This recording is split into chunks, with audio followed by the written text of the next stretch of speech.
this representation thought that that was the thing to be done. Pagkatapos po noon, Mr. President, yung mga tao na ang paniwala nila ay hindi dapat pakinggan yung statement sapagkat obviously pinoprotection na nila yung mga pangalan na nabanggit doon, ay gumawa sila ng paraan para discredit yung mama, meaning Orly Gutesa. Nagsimula po sila na hanapan ng butas yung nagnotaryo doon sa dokumento. Sa akin pong palagay, Mr. President, naging muti ang academic yung notaryo sapagkat yung testigo humarap naman. Maghapon na nandito po kasama natin testigo at sinagot lahat ang mga tanong sa kanya. Ngunit hindi po sila nagkasya doon. Talagang pinagsikapan nila sa pagitan ng pag-disown nung notary public ng kanyang alleged signature. Mr. President, gusto ko pong malaman ngayon, hindi po ba kalakaran na yung mga nagpapanotaryo, ibibigay lang po yung dokumentong gusto nilang ipanotaryo sa opisina ng kanilang pinuntahan at kung magkano man ang bayad na hihingin sa kanila, magbabayad po at kukunin na nila yung notaryo o yung dokumentong pinanotaryo. Hindi po ba ganun ang kalakaran, Mr. President?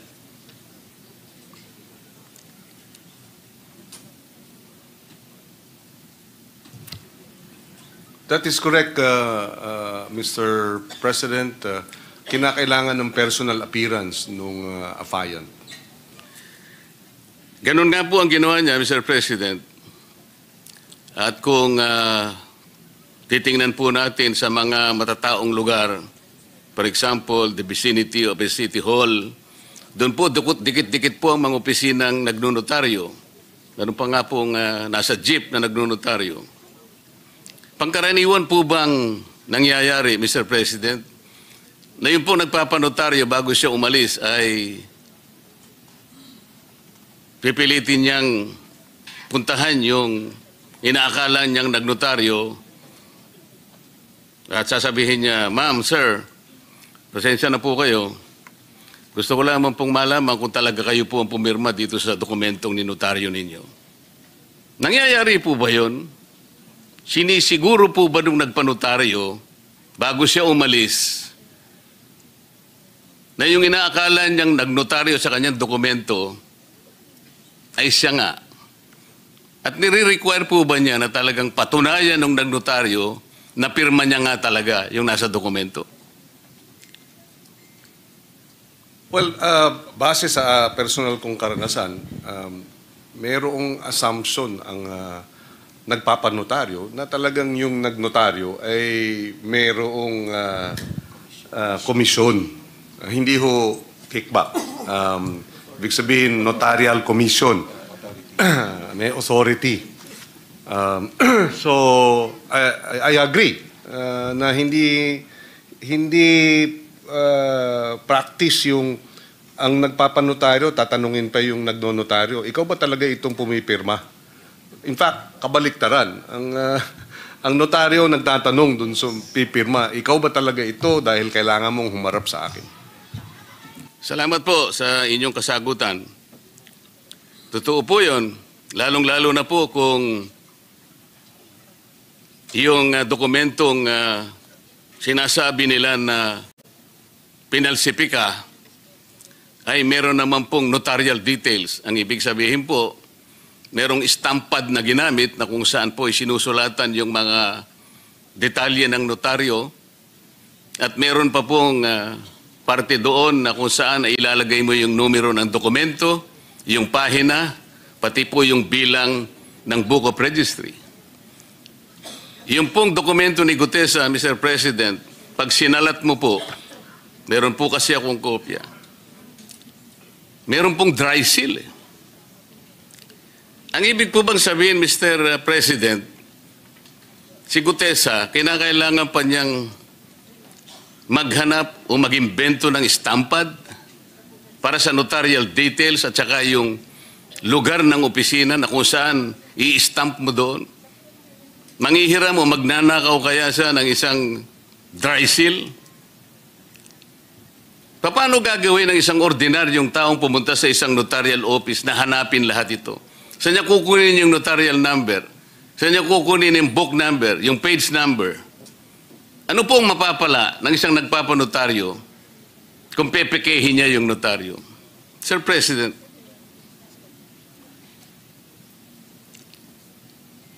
sa ordinaryong pangyayari po kailangan pa bang gawin ng isang Orly Gutesa yun? Yung ipeke niya yung... O paano niyang gagawin? Anong capacity ng isang ordinaryong tao na hanapin lahat yun? Sa konting oras na natitira sa kanya dahil kinabukasan kailangan makarating siya rito para personal siyang tetestigo. Ano po ang mapapala, Mr. President, ni Orly Gutesa kung ang kukunin niyang notaryo ay peke? Well, bilang abogado, if I may be allowed,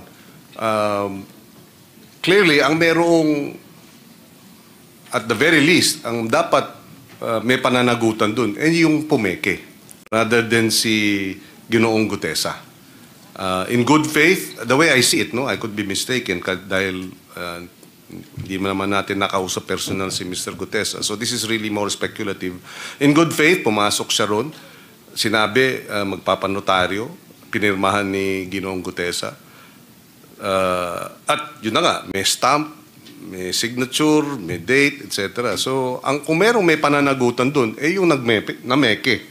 Kung totoo ng peke. At base ata sa findings ng executive judge ng RTC Branch 18, ay yung signature nga nung Espera ay falsified. So yung nag-falsify nung signature, yan, may pananagutan po. Salamat po sa inyong sagot, Mr. President. Pangkaraniwan po kasi, sa haba at sa dami ng mga nagnonotaryo, hindi naman po talaga yung abogado o abogada ang pumipirma. Karaniwan po, meron silang staff, meron silang secretary, na sila lang ang pumipirma para sa kanilang principal. Palagay ko po ito, Mr. President, ay pangkaraniwan ang nangyayari. Ang biro nga po ngayon yung notarial services na nangyayari sa ating bansa already transitioned into a cottage industry.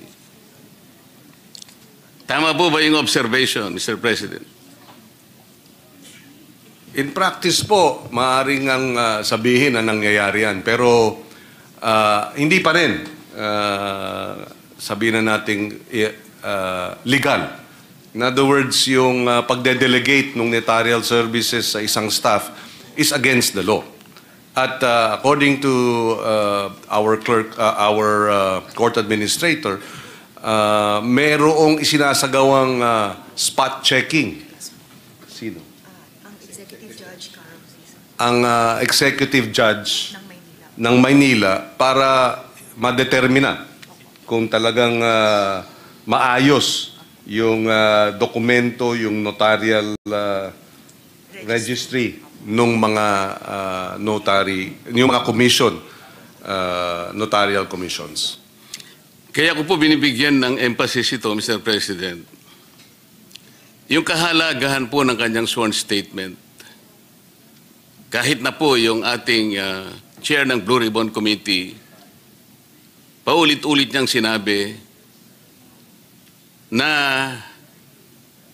yung relevance nung testimony ni Gutesa na ginawa sa harap mismo ng committee ay nananatiling valid sapagkat pinanumpaan niya before the committee.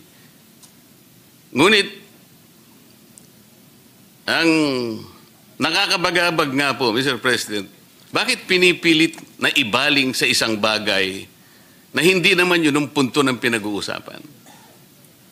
naging moot and academic na po, ngunit pilit na ibinabalik. At ang nangyari nga po, sa takot ng Gutesa siguro, na siya po ay kakasuhan ng perjury, kakasuhan ng falsification, wala naman po siyang kinalaman at wala siyang kapasidad para gawin yun. Unang-una, wala po siyang motibo.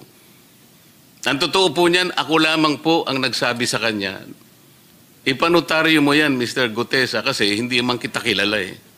Parang karagdagang assurance lang sa akin na yung kanyang statement ay talagang ginawa niya ng buong buo sa kanyang sarili. Kahit na wala yun eh, tatanggapin ko naman yun eh. Sasabihin ko lang, o sige, kung talagang buong loob mo, Mr. President, sinabi ko po sa kanya, pumunta ka ron. Buong loob mo at totoo lahat ang sinabi mo, pumunta ka doon. Ganun nga po yung ginawa niya. Sa makatwid, ang aking pong gustong ipunto, kahit wala yung notaryo eh. Bakit po doon nila pilit? Doon nila pinipilit na ibaling ang pinag-uusapan. Para lamang po, para lang makaiwas, para ilihis, para linlangin ang maraming Pilipino. Ito po yung nakakalungkot dito. Si Gutesa po, nilagay niya sa panganib ang kanyang buhay at ang buhay ng kanyang pamilya. Gutesa has nothing to gain. Gutesa has everything to lose. Siguro po, sa kanyang puso, inisip niya, inasahan niya, natutulungan siya ng Estado na proteksyonan man lang siya. Dahil sa kanyang ginawa, para matulungan ang Estado, i-prosecute kung sino talaga ang may kasalanan sa malaganap at kasuklam-suklam na iskandal na ginawa ng mga taong kasangkot dito. Pero wala po eh. Wala siyang nahita. Despite his courageous testimony before the Blue Ribbon Committee, he did not get even the courtesy that he deserves. Alam po ninyo, Mr. President, sa kagustuhan ko po na kahit papano, may saayos kung talagang sino ba yung nagnunotaryo na yun? Kung hindi man pirma ng notaryo publiko, meron at meron siyang kinakasangkapan para pumirma sa kanya. Sumulat po ako sa ating court administrator na sana po ang representasyong ito ay makahingi man lang ng mga samples ng mga dokumento ng mga notaryong dokumento ng abogada na ating pinag-uusapan. Ginrant po yung aking letter request ng court administrator. Nahingi po kasi ako ng sample, kahit na 3 samples lang po sa bawat buwan, mula Enero hanggang Agosto ng 2025. Ang masakit lamang po na nangyari, Mr. President, at gusto ko po bigyan ninyo ng opinion, kung pwede, kung tama ang ginawa ng executive judge. Ang sabi po niya, siya ang magdidesisyon kung ano ang sample na ibibigay sa aking opisina. Do you think, Mr. President, the executive judge committed grave abuse of discretion?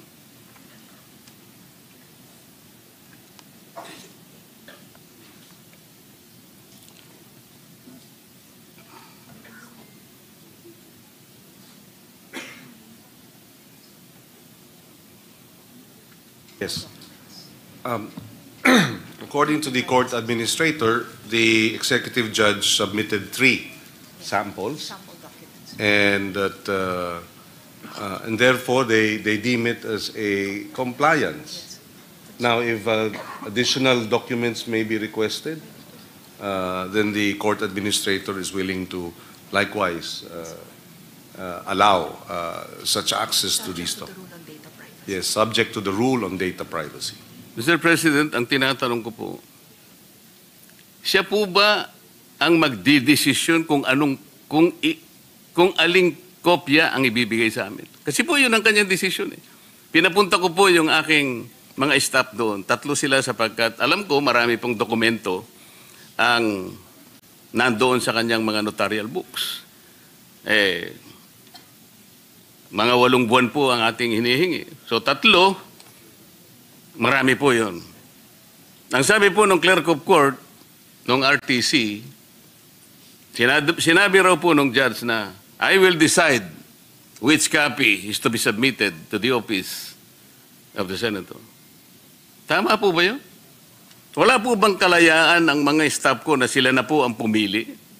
Ang balak ko lamang naman po doon na, Mr. President, establish namin sapagkat alam namin mayroong kamuka sa kalipunan po ng mga dokumentong ni notaryo. Makakita lang kami 3 hanggang 10 na kamuka nung pirma na ibinigay kay Gutesa, na-establish namin talaga, hindi si Gutesa ang nameke. Talagang merong pumipirma para sa kanya. That is the only objective. But we were denied. We were denied of that purpose, Mr. President. Doon po ba sa sulat ng Office Administrator, Court Administrator, sinabi po ba niya na ang mamimili po ng sample na ibibigay sa amin ay yung mismong judge? Nakalagay po ba? Nandito po kasi sa akin yung kopya ng sulat ng Office of the Court Administrator granting our letter request. Yeah, according to the court administrator, the executive judge has custody over notarial documents.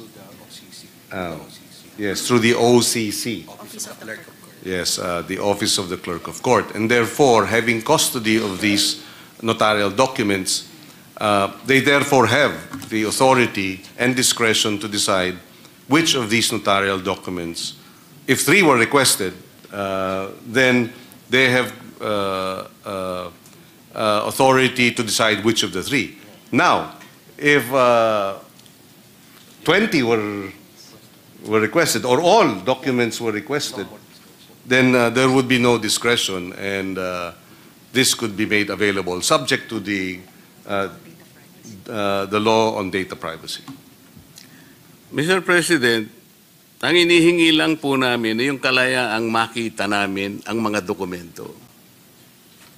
Para sa ganun po makumpara namin, makita namin mula doon sa mga notarial books niya at sa mga dokumentong ni notaryo kung wala ngang isa man lang doon nakamuka o kagaya nung pumirma o pirma doon sa dokumentong dala-dala ni Gutesa. Yun lang po yung objective eh. Kasi po pagka kinontrol ng judge, nasa kanyang control talaga sapagkat napagtibay nila talaga doon sa kanyang naunang order na hindi nga pirma ng abogado. Naniniwala naman po tayo doon eh. Pangkaraniwan kasi hindi naman yung abogadong pumipirma eh. The chances are, the one assigned to be there in that office, kung sino man yon, the notary public allowed him or her to sign for her. Sa mga kapit, hindi talaga pirma niya yon. Kaya po, ang aming objective, kaya ako humihingi ng sample, kaya ako pinapunta yung aking mga staff, para kami na yung humanap, makahanap man lang kami, nakagaya nung pirma na yon. At alam namin, meron kaming makikita. But for the judge to insist that she will be the one to select, natural lang, pipiliin niya yung hindi kagaya nung pirma kay Gutesa. I think that is very understandable, Mr. President. I share the concern of the good senator, and because of this, I clarified with our court administrator. Actually, access to all the documents, provided that it is under supervision of the clerk of court, your staff this may be granted. Access to all the records, provided that the clerk of court is there to supervise and to monitor the going through these documents, good senator. Ayun na po yung iniisip ko ngayon, Mr. President. Total, nandiyan naman po yung Office of the Court Administrator. Pwede po bang yung mismong libro na ang makita ng mga staff namin mula Enero hanggang September 2025? Ma-examine lamang po. Yes, according to the court administrator, with proper coordination, access to these documents can be granted, provided that it is under the supervision of the clerk of court and and the the executive. executive judge. In other words, ilalapag dyan yung mga dokumento, yung notarial book, nariyan si executive judge, nandan ang inyong staff, nandyan yung clerk of court at pwede pong busisiin at i-inspect itong mga libro na ito. Yun po kasi, Mr. President, ang pinakiusap namin para madali lang at makatulong din naman kami dahil marami namang gawain ng RTC.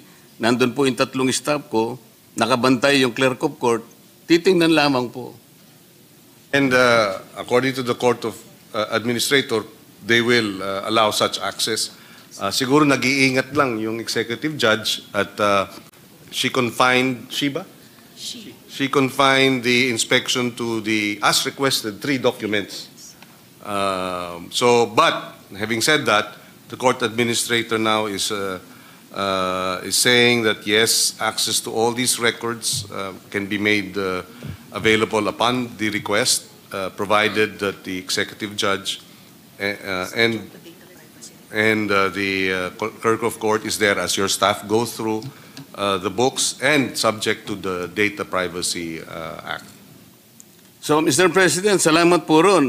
Pwede po ba naming i-assume ngayon na kahit bukas, kahit na wala po kaming sulat na po sa Office of the Court Administrator, siguro po kayo na ang magno-notify sa kanila na bukas po ay pupunta po yung mga staff namin. Para ganun ang gawin natin.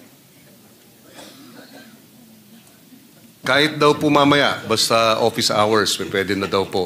Bukas na po, nakakahiya naman po at nagmamadali tayong masyado. Bukas na po siguro, pinakamaganda na po yun. Just that there is coordination with the Court Opo, of sana wag naman Administration. nilang itago sapagkat baka pag tinago po nila, magkakaroon po tayo ng malaking problema.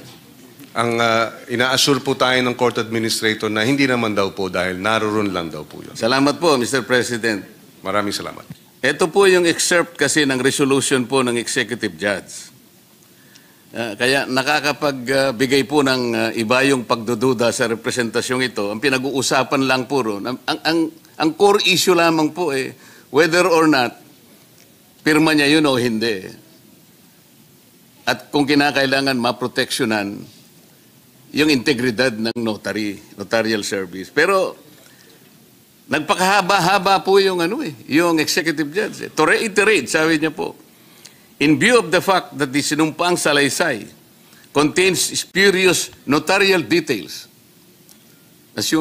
assuming na mayroon pong kakayahan si Gutesa na siya po ay mag-i-stamp ng ganun, and a forged notary signature, and further considering that the said affidavit was presented during the Blue Ribbon public hearing, this office finds that its presenter, Mr. Gutesa, and all persons who made use of said documents not only introduced the forged and notarized sinumpang salaysay, but also actively participated in its falsification.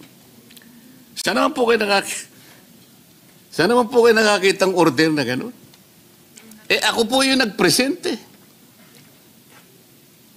So ako pa pala ngayon ay masasangkot sa falsification dahil sa aking paniwalang totoong sinasabi ng mama na ito, pumunta ka roon kung buwang loob mo, pero panutaryo yan, dagdag na kumpiyansa para sa akin. Ako pang nalintikan, Mr. President. Sabi pa po niya, the above-mentioned statement is an excerpt from the resolution, and ito po pala, pasensya na po, succinctly, it is an established rule, well buttressed upon reason, that in the absence of a satisfactory explanation when a person has in his possession or control a falsified document and who makes use of the same, the presumption of inference is justified that such person is the forger or the one who caused the forgery and is therefore guilty of falsification. Mr. President, the above statement is an excerpt from the resolution of RTC Manila Executive Judge Carolina Icasiano Sison.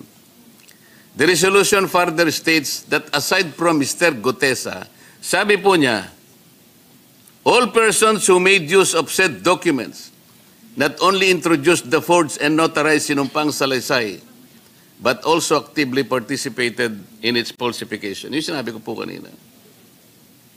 Did the judge abuse her discretion?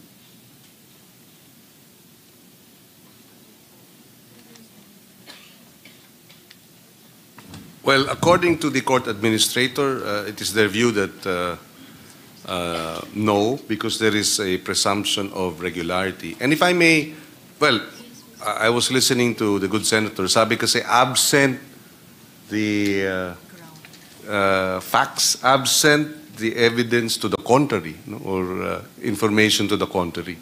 Mukhang based on your explanation now and your narration, mukhang may absent nga dun sa information na which led to that ruling. That is my personal opinion as a lawyer. But according to the court administrator, because there is a presumption of regularity, then there was no abuse of discretion. Saan po ibinase yung presumption of regularity, Mr. President? All persons who made use of said documents do not only introduce the forged and unauthorized sinumpang salaysay, but also actively participated in its falsification.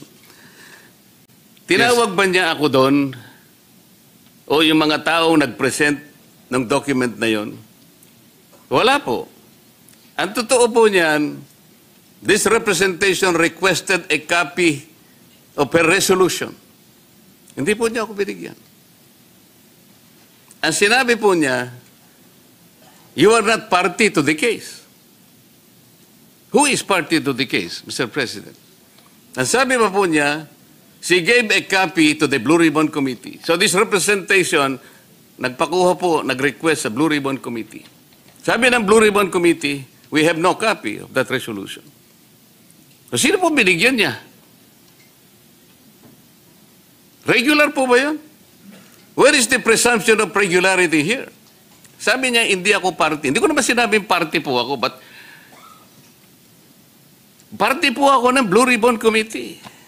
And I am a senator of the Republic. Hindi man lang ako bigyan ng resolution. What is so secret? What is so spectacular about this resolution? Bakit po? Why did she lie na binigyan niya Blue Ribbon Committee only to know that she did that? And then we presume that there is regularity in her action. Why? Mr. President. Well, according to the court administrator, the executive judge, they would assume knows her responsibilities, is aware of her role, her responsibility, and the authority given to her as custodian of the said documents. And that's where the presumption of regularity of her actions kick in, Mr. President. Mr. President, the presumption is disputable, isn't it? Definitely, it's just a presumption. We are disputing the presumption, Mr. President. Napakarami ko pong sinabi. We were only asking for samples within which to compare the signature in Gutesa's document. Siya pa ang mag-select until we were given now the right to examine all this. We requested for a resolution, a copy of a resolution. Ayaw po niya akong bigyan because I am not a party to it. Who is the party? I checked with the intermediary of Gutesa. Ang sabi sa kanyang resolution, meron daw po sabina kay Gutesa. The family said there was no notice, there was no subpoena that reached our residence. Ito po ang nangyayari. May problema po ba tayo, Mr. President? Dapat po siguro tinutulungan natin ang mga taong nagkukusa para tumulong, para hanapin ang katotohanan. Kahit na malagay sa alanganin, sa panganib ang kanyang buhay. Pero anong nakuha niya? Sino po ngayon ang magnanais pa na lumabas kahit may nalalaman siya na tumulong para matuntun natin kung sino may kasalanan. Walang iniwan sa isang tao na pumunta sa barangay, Mr. President. Nagsumbong. Yung pong taong yon, Mr. Barangay Captain, magnanakaw po yun ang kalabaw. Alam po ninyo kung sino yung diniscredit, kung sino yung inusig. Yung nagsumbong na may magnanakaw ng kalabaw. Yung magnanakaw ng kalabaw, hindi man lang.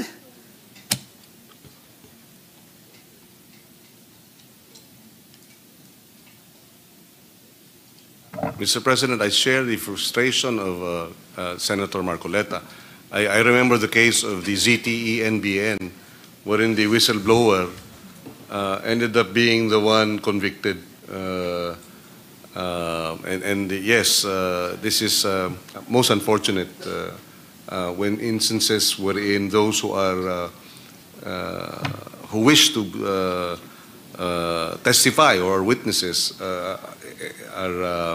suffer such a unfortunate situation.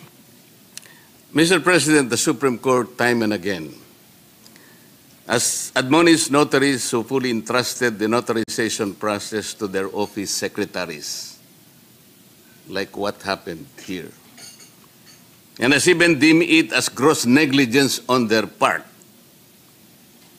as in the case of Castello versus Ching, AC number 11165, February 6, 2017.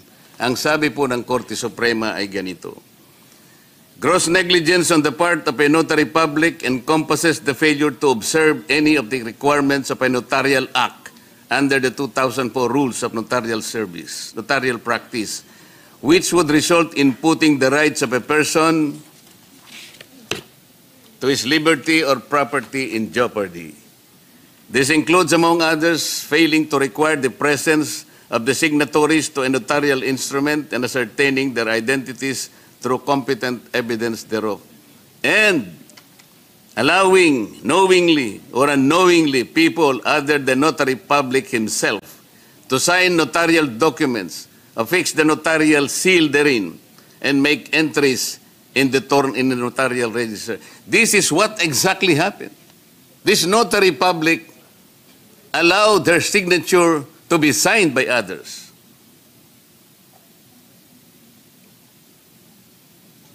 To use their notarial seal by others and make entries in the notarial register. Hindi siya mismo. Isipin po niyo yung lugar niya. Pinakunan namin ng litrato. Ano po yung nakapaskel doon sa isang maliit na opisina na yun? Tabi ng kalsada. Dikit-dikit ang mga notarial offices. Alam po ba niyo yung nakalagay na sign? Affidavit. Notarial affidavit. 24/7. So, hindi na natutulog yung abogada ron kung siya nga yung nandun. Ilan na pong mga notaryo publiko ang na-admonish o kaya nasuspindi o kaya nasira, inalis sa notarial practice, Mr. President. Kasi po ang kanilang mga sekretarya na lang o mga staff ang talagang, yun naman po ang nangyayari, kalakaran na po yun eh. I think even the Supreme Court can take judicial notice of this particular industry.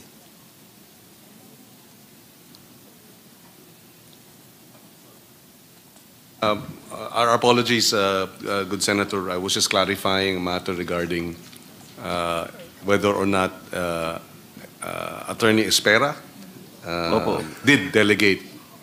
Of course, that is a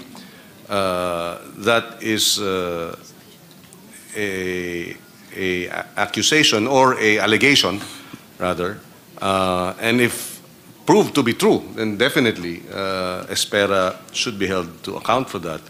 And therefore, perhaps one's route should be to ask to have Attorney Espera, the notarial, the notary public, to explain whether or not she in fact did that.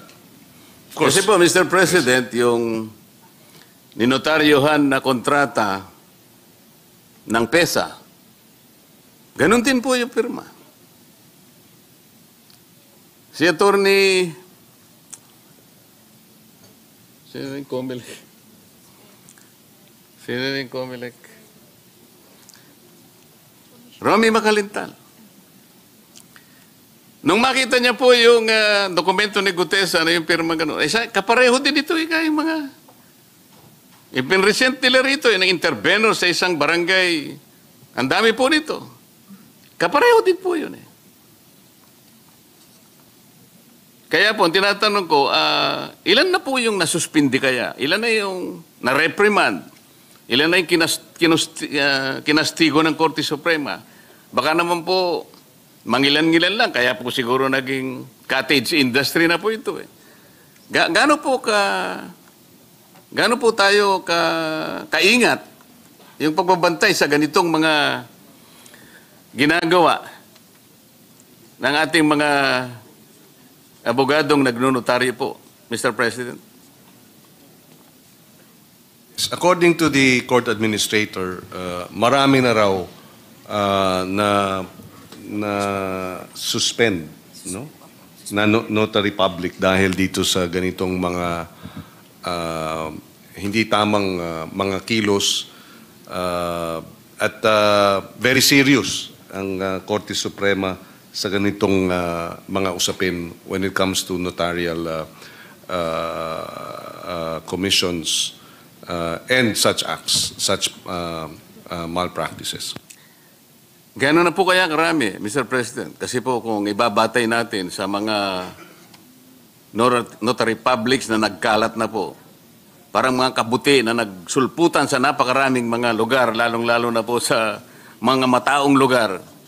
Diyan lang po sa City Hall po, wag na tayong lumayo, makikita po ninyo yung dikit-dikit na nagnunotaryo na wala po kayong makikitang abogado ron. Yung iba po, itatakbo pa nga sa isa skinita. Pagkatapos, hintayin mo ako riyan. Pagkatapos mong magbayad ng kaulang halaga, tsaka niya ibabalik sa'yo. Gano'n po karami? Wala daw po ngayon, right now, ang numero.